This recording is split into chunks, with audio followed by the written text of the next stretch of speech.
What's up, guys? Welcome back to the channel. I'm Mark with the Better Mark, and let's break down this exciting NBA 7-game slate we got going on March 12th, going on this Tuesday. We're going to recap yesterday's plays, as well as get you guys on your way with some of my best bets, leans, and indications within tonight's card. Now, I got to be honest with you guys, there's not a lot out there. There's not a lot within these lines and totals that I'm looking at from an edge perspective, but I have two official plays that I'm going to be locking in for you guys. So make sure you guys all stick around to the end. Smash that like button, and if you have not yet done so, make sure you guys all subscribe down below.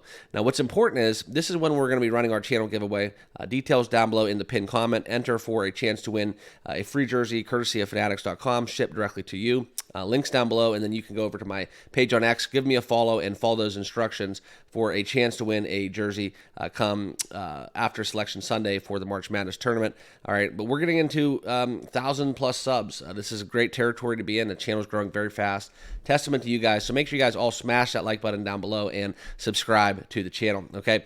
But this is where we got the first game on the slate. Philadelphia going on the road to play the New York Knicks. This will be our first official play, okay? Total at 209, as well as a minus 6.5 point -6.5 point number on the spread as we currently are recording. Okay, and then we're going to have a look into the totals, and this is one where this is going to drop down even further, I think, before tip. But initially, that open of 209, we're going to be locking in a 209 under within the Knicks 76ers matchup. This is one where both of these teams lend to the under more times than not. 76ers without having the likes of Joel Embiid, Maxey, so on and so forth.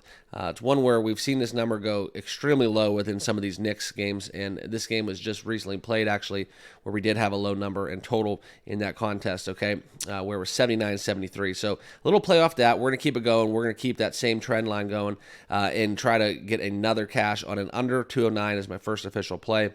Next, we're going out to Memphis, okay, where, guys, it's back at you. It's coming in hot. This is another rematch between these two horrible teams, okay? Washington 11-53, and that's where we look at them as a favorite. Again, wow, Washington is another road favorite, traveling to Memphis, playing the Grizzlies. Injury concerns, as always. Rosters are depleted. I mean, look at Memphis's roster. And even Vince Williams is out. Jaren Jackson's out. So this is one where I'm not ashamed and opposed to taking Washington actually in this spot, but seen a little bit buyback on the Grizzlies. But when you look at this number, guys, I think that we look at, yeah, I mean, they are just depleted. I wish I could show you guys the actual injury report for Memphis. It's kind of embarrassing that what they're doing maybe from a sports training perspective for maintenance with these players. I don't know if that's an issue, but something needs to be looked at because I've never seen an injury report that long within the NBA.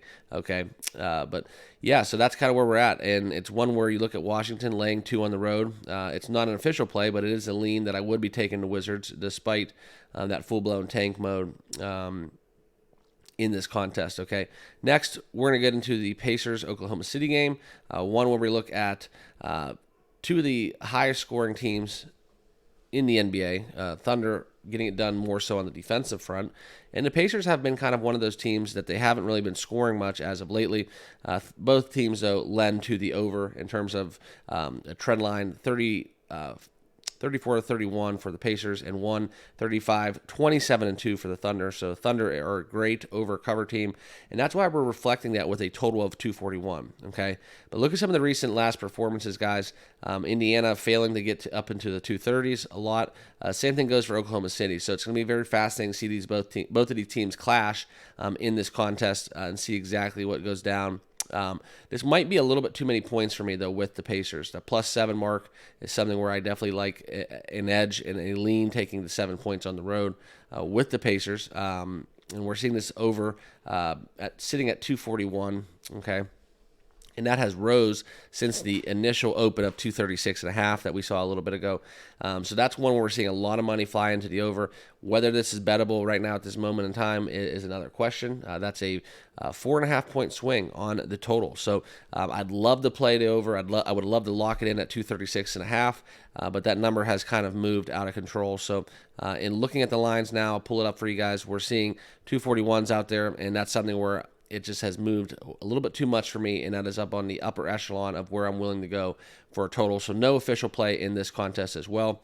And then Houston, going on the road, playing San Antonio. Okay, this is one where we see a low point spread. Okay, and one where I'm going to get behind the big man. Okay, and this is actually another pick that I'm just adding. So actually, going to have 3 official plays on tonight's card. Okay.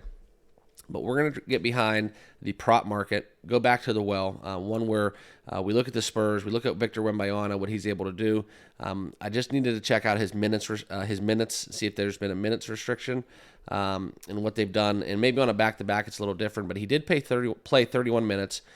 He did have 2 blocks, and he did have 1 steal. Okay, now this is one where potentially that 31 minutes being an issue, but see what the number is out there. See what the number is out there for Victor Wembanyama blocks and steals. That is a hot prop that we've been playing, the over 3.5 with Wembanyama. So if you get plus money or close to that because of the minutes restriction, maybe the market hasn't adjusted to him being back and healthy. That's one where I possibly would lock that in as a bonus play. I'll update the comments down below with my official plays later on throughout the day as these numbers pop up, because that's kind of what we saw yesterday, where I had, just to recap my NBA plays, which I'll do at the end of the video. I'll get into what exactly went down, where I ended up not being able to play my third official play because it didn't pop up on the board anywhere, okay? But this is one where we look at Houston from a side and total standpoint. Rockets have been coming on kind of strong, sneakily a 29-35 team, -4 on the road. Spurs having a very, very hard-fought game, I guess, last night against the Golden State Warriors. That's one where they're on a back-to-back. I don't know exactly how I'm going to be looking forward at this back-to-back. Warriors coming back, winning 112-102. Early indication would be I would be leaning towards the Rockets -4, but that's just taking another road team in San Antonio off a back-to-back. So it's kind of a fishy number. I would think that the Rockets would be a little bit more of a favorite. I'm seeing 3.5s out here with MGM, and that's very enticing. But more so on a prop perspective, I'll be looking at Wembanyama blocks and steals to the over. Next, we're going to go out to Utah, where the Boston Celtics are coming to town. We're seeing a early lean towards the Celtics. Number is -6. You can find in some spaces. -6.5, though, generally found across the board within the sports books being offered. And this is where we're going to look at the Boston Celtics -6.5. I'm not opposed to lay it. Like I said, Utah is a completely different team, trending in the opposite direction since the second half of play. And one where, when we look into this game, I just wonder, I'm not going to actually play it because I'm actually just wondering if Boston's due for a little bit of a pullback. I definitely could see that happening. We have Boston essentially the class of the NBA in Utah, like I said, trending in the opposite direction. But it's just a little fishy. I know they're on the road. They're laying the 6.5, whatever you may have. Yes, I'm sure Boston wins, but we all know Tatum just sometimes lays some duds. And one where, it's just something where they're not in Boston. They're not playing at TD. So that's something where I'm not going to be playing this. It's going to be a pass for me, despite the opportunity in taking Boston with a low number on the road. Okay, and then we have 2 last games to talk about: Minnesota and the Clippers. This is a clear-cut lean to the under within this contest. The numbers crept up a little bit from 6.5 open to a 7, and that's kind of where I stand on this. Timberwolves with the points is very attractive, +7. Anthony Towns is still out, but Anthony Edwards and company still can get the job done on the road. The Clippers have been kind of a tepid kind of team since the resuming of play since the All-Star break.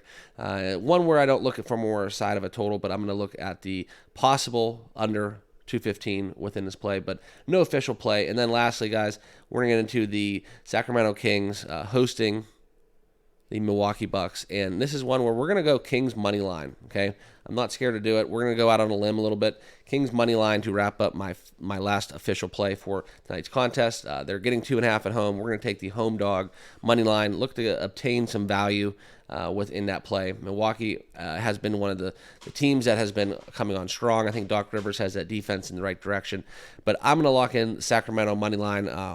Kind of playing with some house money in the sense that last night's picks, just to recap, that's one where we had the Brandon Miller over 2.5 threes cashed. He went 3 for 10 from behind the arc.